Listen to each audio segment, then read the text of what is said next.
하나님 말씀 보도록 하겠습니다. 함께 은혜 받으신 말씀은 마태복음 8장 12절에서 20절 말씀입니다. 요한복음 8장 12절에서 20절 말씀입니다. 저와 여러분이 교독하시다가 우리 20절은 같이 합독하도록 하겠습니다.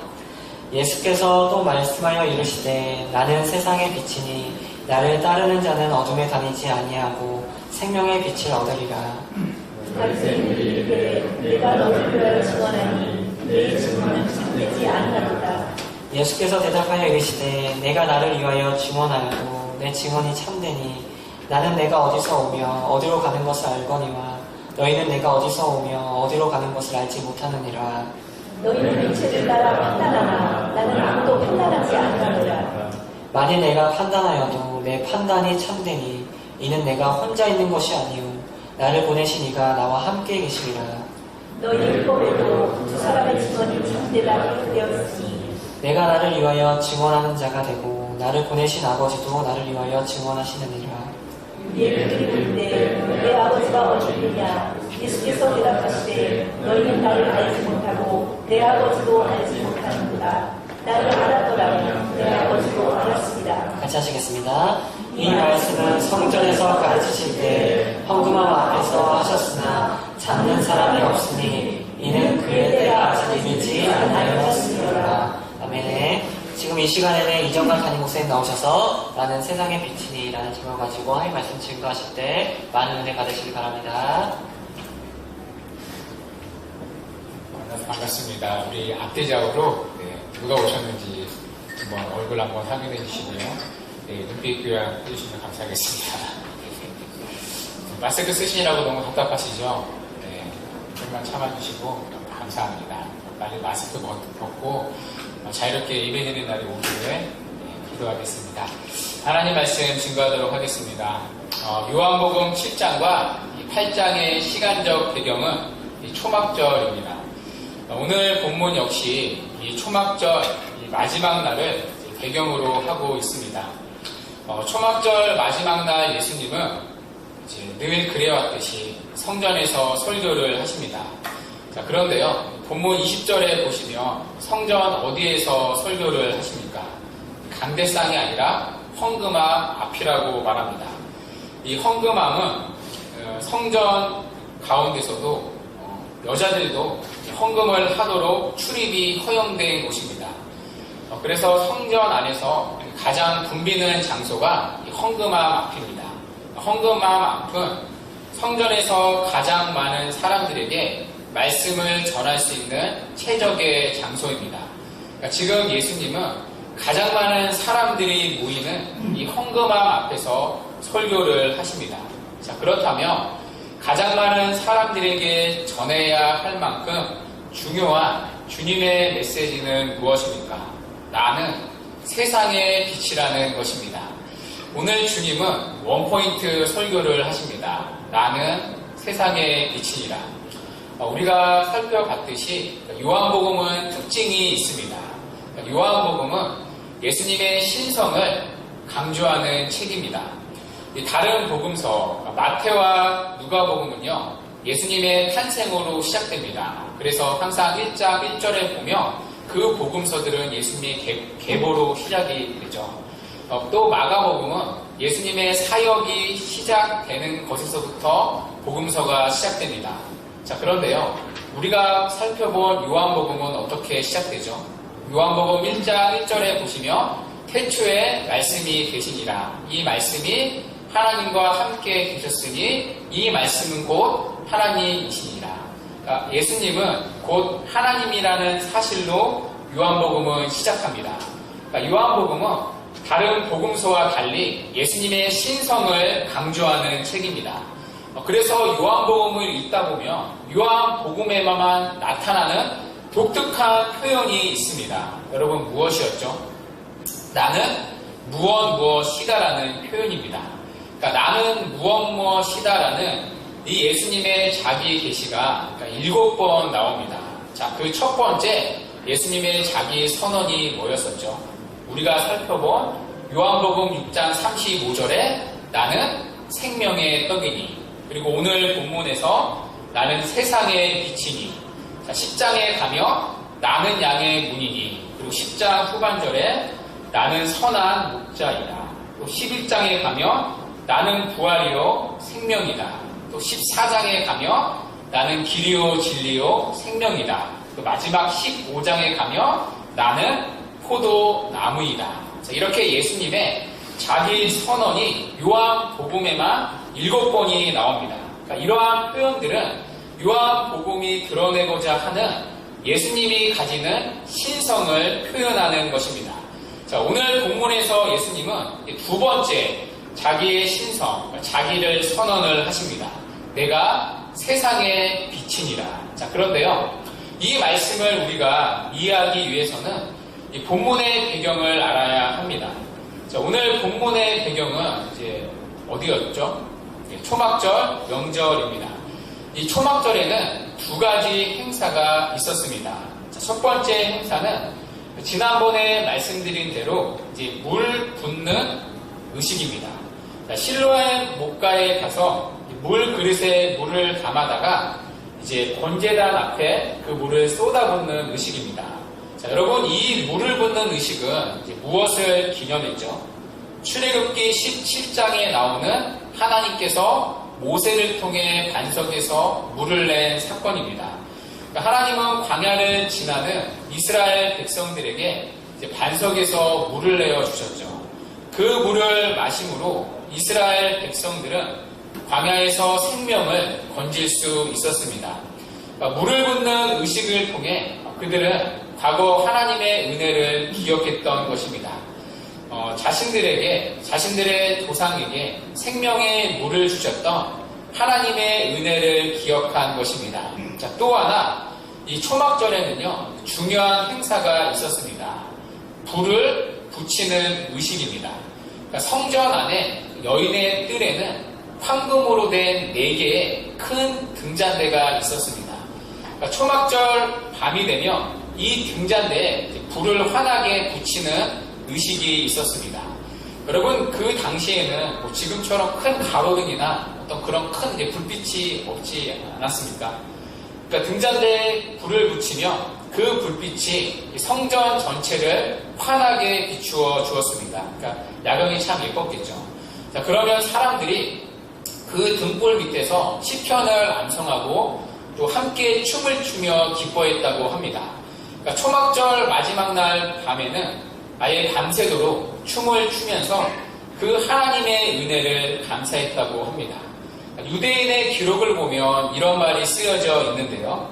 경건하고 선한 사람들은 밤새도록 손에는 횃불을 들고 노래와 찬송을 부르면서 춤을 추었다. 레위인 합창대는 찬송을 불렀고 성전의 네 등불에서 비추는 빛은 예루살렘을 두루 비추었다. 그러니까 이러한 불놀이 행사가 초막절 내내 밤마다 행해진 것입니다. 자, 그렇다면 이 불 붙이는 의식은 무엇을 기념했을까요? 자, 초막절은 이스라엘 백성들이 광야 40년의 그 은혜를 기념하는 절기입니다. 자, 그렇다면 여러분, 부울하면 떠오르는 광야의 은혜는 무엇이죠? 예, 맞습니다. 바로 불기둥과 구름기둥입니다. 불을 붙이는 이 의식은 광야에서 이스라엘 백성들을 불기둥과 구름기둥으로 인도하셨던 하나님의 은혜를 기억하는 것입니다. 자, 출애굽기 13장 21절에서 22절인데요. 우리 함께 한번 읽어보겠습니다. 시작. 여호와께서 그들 앞에서 가시며 낮에는 구름기둥으로 그들의 길을 인도하시고 밤에는 불을 그들에게 비추사 낮이나 밤이나 지나가게 하시니 낮에는 구름기둥 밤에는 불기둥이 백성 앞에서 떠나지 않으리라. 아멘. 우리가 잘 아시는 대로 이 불기둥과 구름기둥은 하나님의 임재의 상징입니다.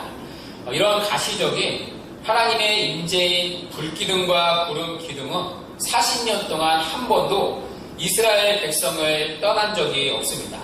하나님은 이 불기둥과 구름기둥을 통하여 이스라엘 백성들을 앞이 보이지 않는 광야에서 가나안까지 신실하게 인도하셨던 것입니다. 구름기둥과 불기둥의 기능은 단지 이스라엘 백성을 또 약속의 땅으로 인도한 것만은 아니었습니다. 그들을 모든 대적들로부터 보호하여 준 것도 역시 구름기둥이었습니다. 여러분, 이스라엘 백성들이 이제 홍해 바다 옆에 섰을 때 이제 애굽의 군사들이 뒤에서 추격해오지 않습니까? 그때 무엇이 애굽의 군대에서 이스라엘 백성들을 보호해 주었습니까? 바로 구름기둥이었습니다. 이스라엘의 진 앞에서 행하던 이 구름기둥이 갑자기 뒤로 옮겨가 애국 군대와 이스라엘 백성 사이에 멈추어 섰습니다. 그러니까 자연스레 애국 진과 이스라엘 군대의 경계선이 생긴 거죠. 애국 진영에는 구름과 흑암이 가득했습니다. 자, 반면에 이스라엘 진영에는 빛으로 가득했습니다. 그러니까 하나님은 이 구름기둥이라는 경계선을 통해 밤새도록 애국이 이스라엘 군대를 쉴 수 없도록 그들을 보호하셨던 것입니다. 이것이 초막절 밤에 이제 불 붙이는 의식을 통해 그들이 기억했던 하나님의 은혜입니다. 불기둥과 구름기둥을 통해 이스라엘 백성들을 앞이 보이지 않는 광야에서 가나안까지 인도하신 하나님의 은혜, 그리고 그들을 보호하셨던 하나님의 은혜, 이 은혜를 초막절 불 붙이는 의식을 통해 기념한 것입니다. 그리고 그 동일한 하나님의 은혜를 그들의 삶에서 기대한 것입니다. 자, 그런데 바로 이 등잔에 불을 붙이는 현장에서 오늘 예수님이 이렇게 말씀을 하십니다. 내가 세상의 빛이니라. 내가 진짜 빛이라는 것입니다. 내가 진짜 불기둥이라는 것입니다. 구약에서 이스라엘 백성들은 생명으로 인도했던 그 불기둥의 빛이 바로 나라는 것입니다. 구약의 불기둥이 이스라엘 백성들을 생명으로 인도했듯이 이제 나를 믿는 자는 영원한 생명으로 인도한다는 것입니다. 내가 진짜 생명으로 인도하는 그 빛이라는 것입니다. 구약의 불기둥이 애굽에서 가나안까지 이스라엘 백성들을 인도했듯이 진짜 빛이신 예수님은 자신의 백성들을 이 세상에서 영원한 하늘나라로 인도하시는 참빛, 그런 빛이라는 것입니다. 오늘 예수님은 그것을 말씀하는 것입니다. 이런 이해를 가지고 우리 본문 12절 다시 한번 읽겠습니다. 본문 12절 시작. 예수께서 또 말씀하여 이르시되 나는 세상의 빛이니 나를 따르는 자는 어둠에 다니지 아니하고 생명의 빛을 얻으리라. 아멘. 특별히 오늘 예수님은 빛에 대한 부연 설명을 하십니다. 무엇이죠? 나를 따르는 자는 어둠에 다니지 아니하고 생명의 빛을 얻으리라. 자, 지금 두 가지가 이제 대조되고 있습니다. 어두움과 빛입니다. 이 어두움은 이제 빛의 결핍이죠. 빛이 없을 때 나타나는 현상이 어두움입니다. 그러니까 빛이신 하나님이 없는 인생은 어두운 뿐이라는 것입니다. 이 어두움은 사실 굉장히 복합적인 의미를 가지고 있는데요. 가장 대표적인 어두움이 영적인 무지입니다. 빛이신 하나님을 떠난 세상은 영적인 무지, 영적인 흑암 속에 살아갑니다. 여러분, 오늘 본문에 바리새인들을 보십시오. 바리새인들은 빛 대신 예수님의 말씀을 듣고 있습니다. 그러나 자신을 빛이라 선언한 예수님을 거부하고 있습니다. 그러니까 빛을 보면서도 빛을 보지 못하는 거죠. 왜냐하면 이들은 영적인 어둠 가운데 사로잡혀 있었기 때문입니다. 본문 15절에 보시면 예수님은 이런 바리새인들을 향해 너희는 육체를 따라 판단한다고 하십니다. 육체를 따라 판단한다는 것은 눈에 보이는 것을 보고 이제 판단한다는 뜻입니다.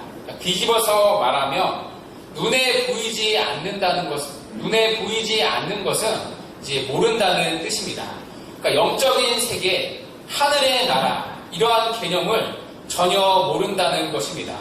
영원한 세계, 영원한 생명, 영원한 빛, 그런 개념을 전혀 이해하지 못합니다. 그러니까 이들은 하나같이 영적인 흑암 속에 있기 때문입니다. 영적인 것을 보지 못하는 거죠. 자, 그러니 이들은 눈에 보이는 것이 전부인 줄 믿고 살아가는 것입니다. 이 땅의 것이 전부인 줄 알고 이 땅의 것에 붙잡혀 살아갑니다.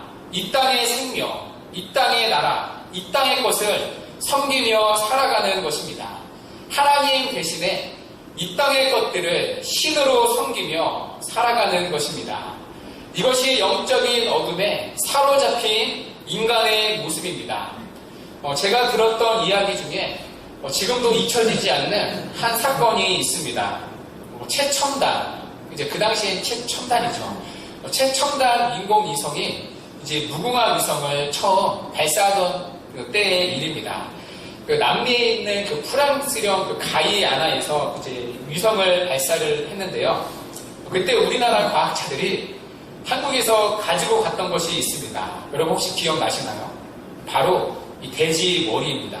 그러니까 물론 이제 가이아나에서도 이제 돼지 머리를 구입할 수 있었겠죠. 하지만 거기 있는 돼지 머리로 고사를 지내며 이제 부정을 탄다는 이유로 국내에서 돼지 머리를 이제 확보했다고 합니다. 그것도 냉동도 하지 않고 이제 가이아나로 이제 공수했던 적이 있었는데요. 그 냉동하면 또 이제 부정 탄다는 이유로 잡자마자 비행기에 실어서 고이 모시고 남미의 가이아나까지 공수했던 것입니다. 그리고 그곳에서 돼지머리를 올려놓고 위대한 과학자들이 돼지머리를 올려놓고 이제 절을 했습니다. 그 당시 이 모습을 본 외국 기자들이 여러분 얼마나 놀랐겠습니까? 정말 그래서 그런지 그때 외신에는 돼지머리를 놓고 절하는 장면만 나왔습니다. 여러분 전 세계적인 망신 아닙니까? 이런 어리석은 일들을 최첨단 인공위성을 만든 과학자들이 자행했던 것입니다. 그러면서도 이 일들이 돼지머리를 섬기는 것이 얼마나 어리석은 일인지를 모릅니다. 왜입니까? 빛이 없으니까 이런 영적인 어둠의 일들, 어리석은 일들을 자행하는 것입니다. 이것이 빛이신 하나님을 잃어버린 영적인 흑암 속에 살아가는 인간의 가여운 모습입니다. 빛이신 하나님을 잃어버린 두 번째 현상은 죄의 권사에 붙잡혀 살아가는 것입니다. 하나님을 떠난, 빛을 떠난 사람들은 어두움, 죄를 따라 살아갑니다. 그리고 이 죄는 우리를 다시 깊은 어둠 속에 가둡니다. 인생의 수많은 어두움을 만들어내는 것입니다. 근심과 걱정, 불안과 초조, 두려움과 미움, 정욕과 탐욕, 이 모든 어두움들은 사실 빛이신 하나님을 떠난 결과입니다. 빛이신 하나님을 잃어버렸을 때 인생은 이 모든 어두움을 안고 살아갈 수밖에 없습니다. 그리고 이 어두움들은 하나님이 우리를 창조한 목적과 다르게 우리의 인생을 불행하게 만듭니다. 왜냐하면 이 어둠의 일들은 전부 다 사망의 열매밖에 맺지를 못하기 때문입니다. 여러분 생각해 보십시오. 간단한 예를 하나만 들어볼까요? 염려라는 어둠은요, 하나님을 신뢰하지 못하는 죄 때문에, 하나님을 의존하지 못하는 죄 때문에 찾아옵니다. 자, 그런데요, 여러분 이 염려가 여러분의 삶을 생산적으로 만듭니까? 아니죠. 염려는 우리에게 한숨밖에 만들어내지 못합니다. 불안밖에 만들어내지 못합니다. 우리의 삶을 낙심하게, 좌절하고 무기력하게 만듭니다. 이처럼 빛을 잃어버린 어두움은 사망의 열매밖에 맺지를 못합니다. 또 하나, 여러분 미움이라는 죄는 어떻습니까? 하나님을 떠나 미움에 사로잡힌 이 미움이란 어둠이 우리에게 생명을 만들 수 있습니까? 아니죠.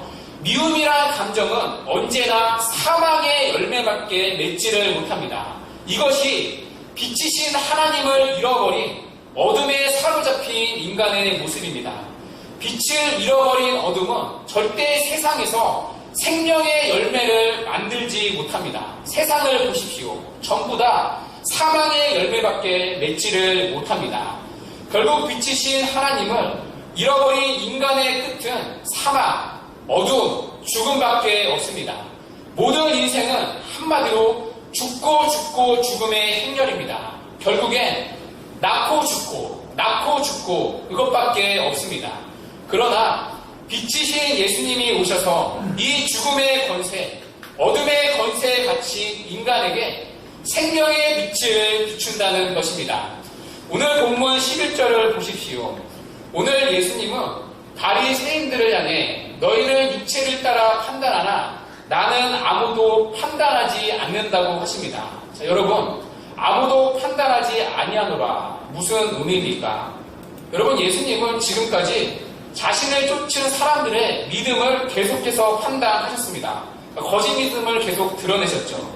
지금도 예수님은 바리새인들의 영적인 무지를 판단하고 계십니다. 자, 그렇다면 아무도 판단하지 않는다는 이 말씀의 의미는 무엇입니까?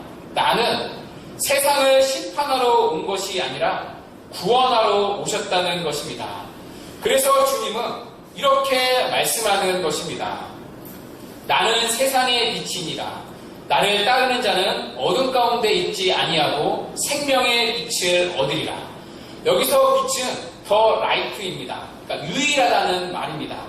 여러 빛들 중에 또 다른 하나의 빛이 아니라 오직 유일한 하나의 빛이라는 것입니다. 예수님만이 예수님 외에는 없는 유일한 빛입니다. 나는 너희들의 유일한 생명의 빛이라는 것입니다. 여러분, 빛은요, 보게 하는 역할이 있습니다. 여러분, 주님을 만나면 그 빛이 비추면 반드시 실체가 드러납니다. 예수 그리스도의 빛이 비칠 때 내 안에 죄의 실체가 드러납니다. 죽음의 실체가 드러나고요. 어둠의 실체가 드러나게 되어 있습니다. 그리고 그 빛은 하나님을 보게 하는 유일한 생명의 빛입니다. 그래서 그 빛은 우리를 더 이상 어둠에 매여있지 않게 하고 어둠이 아니라 정말 빛이신 하나님을 따르게 만드는 빛입니다. 오늘도 하나님께로 갈 수 있는 유일한 빛은 예수 그리스도 그분밖에 없다는 것입니다. 예수 그리스도의 빛이 영적 어둠에 빠진 우리에게 하나님을 아는 영적인 빛을 비추는 것입니다. 그 빛을 통해 우리는 하나님을 보게 되고 하나님을 아버지로 고백하게 되는 것입니다. 영적인 이해가 생기는 거죠. 하나님과의 유일한 관계를 회복하는 유일한 빛은 바로 예수 그리스도라는 것입니다. 우리를 죄와 어둠에서 자유케 할 수 있는 분도 빛이신 예수 그리스도밖에 없습니다. 여러분, 우리가요, 예수 그리스도의 빛이 정말 우리 안에 비칠 때 우리의 모든 죄악과 어두움이 드러납니다. 내 인격이 드러나고요, 내 죄악이 드러나고 내 상처가 드러납니다. 그래서 정말 주님을 만나면 내 안에 영적인 빛이 비치면요, 참 괴롭습니다. 여러분, 나를 정직하게 본다는 것만큼 사실 참 고통스러운 일은 없습니다. 자, 그러나 빛 대신 예수님은 단순히 내 죄와 어둠을 드러내시는 분만이 아닙니다. 거기서 끝내는 것이 아니라 빛 대신 주께서 그 당신의 빛으로 우리의 죄를 깨끗게 하시고 회복시켜 주시고 살아나게 하십니다. 그 빛의 능력으로 우리의 어둠이 물러나게 하시고 우리를 죄에서 참으로 자유케 하십니다. 그래서 그분이 유일한 빛이라고 말씀하는 것입니다. 생명의 빛이신 것입니다. 사망의 열매밖에 맺지 못하는 인생들에게, 어둠밖에 없는 인생들에게 생명의 열매를 맺게 하시는 것입니다. 우리는 오늘도 죄와 어둠으로 결국 죽음을, 어둠을 향해 달려가는 존재입니다. 이 영원히 풀지 못하는 숙제, 이 죽음을, 이 어둠을 해칠 수 있는, 해결해 줄 수 있는 유일한 분은 빛이신 예수 그리스도밖에 없습니다. 그래서 빛이신 예수님을 믿으며 우리에게 참된 생명이 임합니다. 죄를 이기는 생명이 임합니다. 죽음을 이기는 영원한 생명이 임합니다. 우리의 인생에 찾아오는 어두움을 이기는 생명이 임합니다. 그 생명의 빛이신 주님이 늘 두려워하고 불안해하는 인생들에게 빛이 되어 주신다는 것입니다. 그래서 어둠 가운데 가리지 않는다는 것입니다. 그 어둠이 우리를 삼키지 못한다는 것입니다. 오늘도 그분이 어둠 가운데 있는 우리 인생들의 생명의 빛이 되어주신다는 것입니다. 구약의 불기둥이 이스라엘 백성들을 생명으로 인도했듯이 이제 빛이신 예수님은 그를 믿는 우리를 영원한 생명으로 인도하신다는 것입니다. 여러분, 우리의 삶을 돌아보십시오. 우리의 연약한 믿음은 우리의 삶을 항상 빛으로 인도하지는 않습니다. 빛 가운데 걸어가기보다 우리는 어둠의 골짜기를 지날 때가 더 많이 있어 보입니다. 때로는 죄로 인해 영혼의 깊은 어두운 밤을 지날 때가 있습니다. 때로는 자기의 어두운 욕심에 미혹되어 그 어둠 가운데 길을 잃어버려 인생의 칠흑 같은 어둠의 골짜기를 지날 때도 있습니다. 때로는 질병으로 인하여 죽음의 어두운 그림자가 우리 주변을 늘 덮칠 때가 있습니다. 때로는 의지했던 모든 것들이 사라져서 그 어둠 가운데 홀로 앞으로 나아갈 길을 더듬어야 하는 어둠의 골짜기로 들어설 때도 있습니다. 때로는 하나님의 특별한 계획으로 연단을 위한 어둠의 깊은 터널을 지날 때가 있습니다. 우리는 그렇게 죽음의 그림자가 가득 그리워진 인생의 어두운 골짜기를 이 땅에서 수없이 지날 때가 있습니다. 마치 시편 23편의 고백처럼 사망의 음침한 골짜기를 여러 굽이 돌아 지날 때가 있습니다. 여러분, 이것이 우리의 고백 아닙니까? 그럼에도 이 어두움의 위협에 우리가 해를 당하지 않는 이유는 무엇입니까? 내가 사망의 음침한 골짜기를 지날지라도 주께서 나와 함께 하심이라. 빛 대신 주께서 우리와 함께 하시기 때문입니다. 그분을 따를 때, 그리고 그분과 함께 할 때 우리는 그 어두운 인생의 그늘을 넉넉히 헤칠 수 있다는 것입니다. 그 주님이 오늘도 인생의 어두움을 지나는 우리를 빛으로 인도하실 것입니다. 제가 힘들 때마다 이 즐겨 부르는 찬송가가 있는데요. 우리가 이제 좀 이따 함께 부를 찬송가 439장 하늘 가는 밝은 길입니다. 장례식 때 주로 많이 부르는데요. 제가 죽고 싶다 그런 건 아닙니다. 제가 이제 부모님께 신대원을 간다고 말씀을 드리자 집안이 풍비박살이 났습니다. 그러니까 그날모로 이제 집에서 쫓겨나게 되었는데요. 그날 저녁에 이제 다녔던 교회에 이제 주일 예배를 갔습니다. 그때 이제 예배 시간에 부른 찬송가가 바로 하늘 가는 밝은 길이었습니다. 기막힌 하나님의 인도하심이었죠. 그때 1절의 가사가 참 마음에 와닿았습니다. 하늘 가는 밝은 길이 내 앞에 있으니 슬픈 일을 많이 보고 늘 고생하여도 하늘 영광 밝으니 어두운 근을 헤치니 예수 공로 의지하여 항상 빛을 보도다. 이 가사가요, 유독 제 마음에 정말 큰 위로가 되었습니다. 그때 집에서 쫓겨나서 이제 어떻게 살아야 할지 정말 막막했던 기억이 있습니다. 그러니까 눈물밖에 흘리는 것 말고 할 것이 없더라고요. 이제 어떻게 살아야 하나. 그러니까 예상은 했지만 막상 현실에 닿았을 때 너무나 앞길이 막막하게만 느껴졌습니다.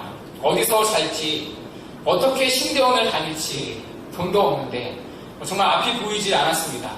아무도 없는 광야에 홀로 서 있는 외로움과 그런 불안함이 몰려왔던 기억이 있습니다.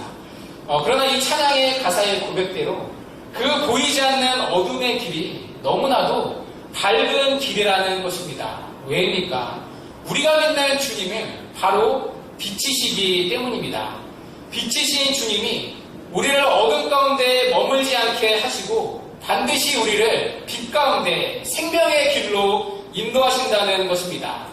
비록 앞이 보이지 않는 광야의 어두운 인생의 길일지라도 그 의심과 불확신 속에 길을 더듬지 아니하고 너무나 분명하게 그 빛이신 주님이 우리를 밝은 길로 인도하신다는 것입니다. 그래서 비록 육신의 눈으로 누가 봐도 너무나 어두운 길이지만 너무나도 분명한 밝은 길이라는 것입니다. 영원한 생명으로 인도하는 밝은 길, 하늘의 본향으로 인도하는 밝은 길, 그래서 빛이신 주님을 따를 때 그 어두운 길이 그분을 믿는 우리에게 하늘 가는 밝은 길이 된다는 것입니다. 그래서 이렇게 고백하는 것 아닙니까? 하늘 영광 밝음이 어두운 그늘 해치니 예수 공로 의지하여 항상 빛을 보도다. 빛 대신 주님을 의지할 때, 그리고 그분의 말씀을 듣고 그분을 신뢰하며 따라갈 때 어둠 가운데 있지 아니하고 빛 가운데로 나아간다는 것입니다. 그래서 오늘 말씀에서 이 주목해야 할 단어 하나가 있는데요. 나를 따르는 자입니다. 여러분, 어두움에 다니지 아니하고 생명의 빛을 소유하는 자가 누구입니까? 나를 따르는 자입니다. 여기서 따르다라는 말은요, 이 단어의 시제는 현재 분사입니다. 그러니까 계속해서 따른다는 의미가 있습니다.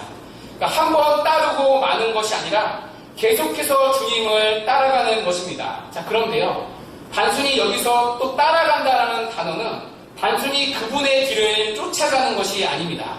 문자적으로 번역하면 함께 길에 서 있다라는 뜻입니다. 그러니까 단순히 길을 쫓아가는 것이 아니라 주님이 서 계신 곳에 함께 서 있는 자입니다. 그러니까 엎드려져도 주님 앞에서 엎드려 자라는 것을 의미하는 것이죠. 한 번이 아니라 계속해서 넘어지더라도 벗어나더라도 다시 그 길에 와서 주님과 동행하고 주님이 서 계신 길에 계속해서 엎드리며 서는 것입니다. 그렇게 넘어지더라도 다시 주님을 따르는 자는 어두움에 다니지 않는다는 것입니다. 주 안에서 사랑하는 여러분, 여러분의 인생에 칠흑 같은 어두움을 지나는 분들 계십니까? 이 시간 빛 대신 주님 앞에 나와 오십시오. 죄악의 길에서 넘어진 분들 계십니까? 하나님의 말씀을 거스리고 욕심에 미혹되어 어둠에 빠져 있는 분 계십니까? 괜찮습니다. 다시 빛 대신 주님 앞에 나와 오십시오. 그리고 빛 대신 그분을 쫓아가십시오. 그분을 따를 때, 그리고 그분과 함께 할 때, 그분 앞에 엎드려질 때 우리는 그 어두운 그늘을 넉넉히 헤칠 수 있을 것입니다. 빛이신 주님이 우리의 어두운 삶 가운데 생명의 빛을 비추어 주실 것입니다. 빛이신 주님이 우리의 인생을 다시 빛 가운데로 인도하실 것입니다. 그리고 우리 앞에 놓여진 인생의 어두운 길이 한치 앞도 모르는 그 어두운 길이 우리에게 하늘 가는 밝은 길이 될 것입니다. 주 안에서 살아가는 여러분, 이 은혜가 새롭게 한 주를 살아가는 저와 여러분에게 있기를 주님의 이름으로 간절히 축원합니다.